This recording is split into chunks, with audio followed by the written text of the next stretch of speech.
Marvel's Avengers launched with high expectations, but ultimately failed to deliver, resulting in a reported loss of over $60 million for Square Enix. While the game featured a solid single-player story, its focus on a live service model felt forced and poorly suited to the franchise. Players criticized the repetitive missions, shallow loot system, and numerous bugs at launch, including crashes and broken quests. After the campaign, the endgame lacked variety, causing many to lose interest. Delayed content updates and unpopular character designs, different from the Marvel Cinematic Universe, further alienated fans.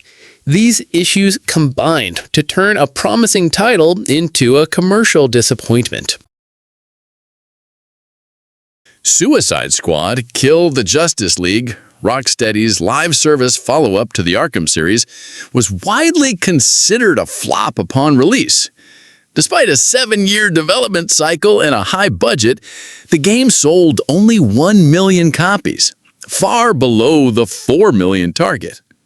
Warner Bros. 2024 financial report confirmed the shortfall, noting poor player retention, under 500 concurrent Steam players, and weak post-launch engagement.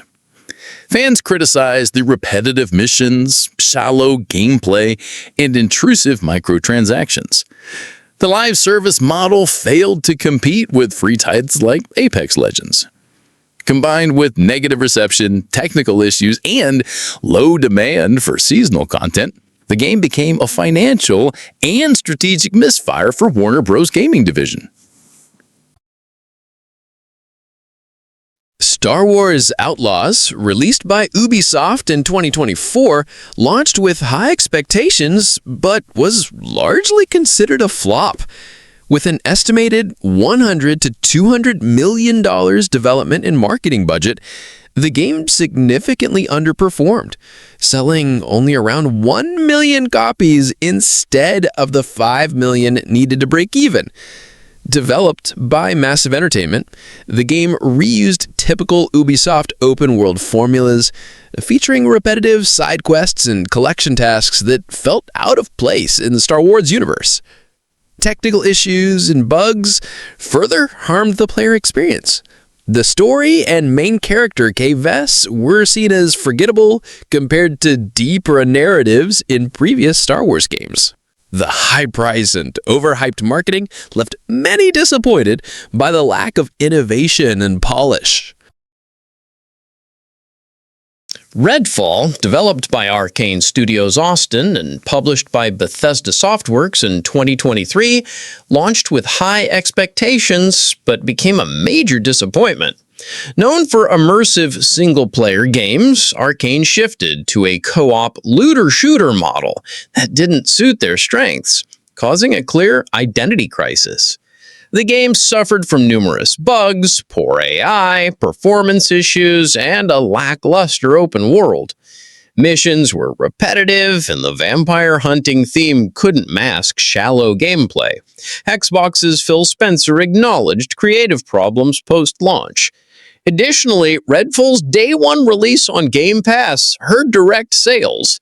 Overall, the game felt unfinished and failed to meet the quality expected from a AAA title, damaging both the studio's and publishers' reputations. APB, All Points Bulletin, developed by Real-Time Worlds and released in 2010, was an ambitious open-world MMO shooter with development costs exceeding $100 million. Despite high expectations, the game was a commercial disaster, leading to the studio's closure just 6 weeks after launch. Its unclear identity, neither fully a GTA-style MMO shooter nor social platform, confused potential players. The original pay-to-play model failed to attract a sustainable player base, especially as the market shifted toward free-to-play games. A lengthy development time, over 5 years, caused the game to feel outdated at release. Later, APB was revived as APB Reloaded under a free-to-play model, but the initial failure remains one of the costliest flops in gaming history. Defiance, released in 2013 by Tryon Worlds, was an ambitious MMO shooter tied to a sci-fi TV series of the same name. The concept promised that dynamic narrative link between the game and show, but this cross-media synergy never fully materialized.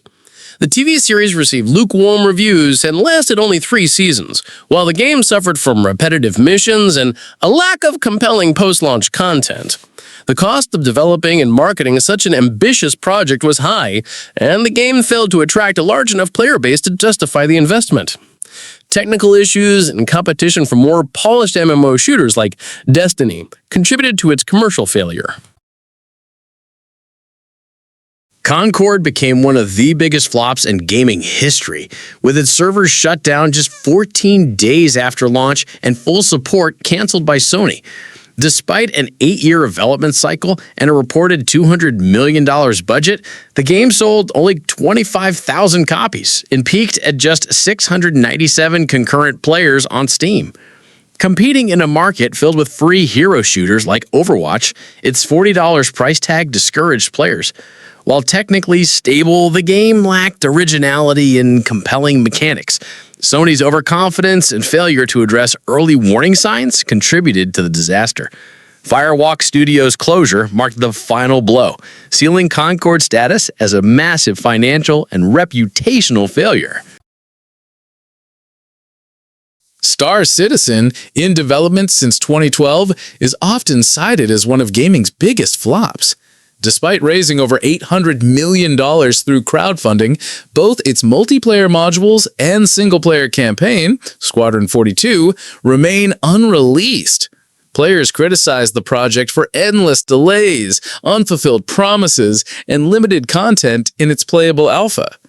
Technical issues, poor optimization, and feature creep have plagued development, while expensive microtransactions, selling ships for hundreds of dollars, have raised concerns over sustainability. Critics accuse Cloud Imperium Games of mismanaging resources, prioritizing lavish studio expenses over progress. With no clear release in sight, trust among players and investors has eroded, casting doubt on whether the project will ever be completed. Kingdoms of Amalur Reckoning, released in 2012, received strong reviews and sold over 1.2 million copies in its first 90 days, an impressive feat for a new IP. However, it wasn't enough to save its developer, 38 Studios, from bankruptcy. Founded by former baseball star Curt Schilling, the studio had borrowed $75 million from the state of Rhode Island to fund a future MMO, Project Copernicus. Reckoning was meant to introduce that universe, but 38 Studios needed to sell over 3 million copies just to break even. Lavish spending, unrealistic projections, and a stalled MMO led to financial collapse, leaving Rhode Island with tens of millions in unpaid debt. Tabula Rasa, a sci-fi MMORPG developed by Richard Garriott and released by NCSoft in 2007, was a commercial failure that caused significant losses. Although exact development costs were undisclosed, estimates and legal documents suggest the investment neared $100 million. NCSoft expected $50 million revenue in 2008, but earned only $5.4 million, highlighting the financial loss. The game mix of traditional MMORPG elements with shooter mechanics failed to satisfy fans of either genre. Creative differences between Garriott and NCSoft led to a disjointed final product with inconsistent aesthetics. Entering a competitive market dominated by World of Warcraft, Tabula Rasa struggled to retain players and ultimately shut down its servers in 2009.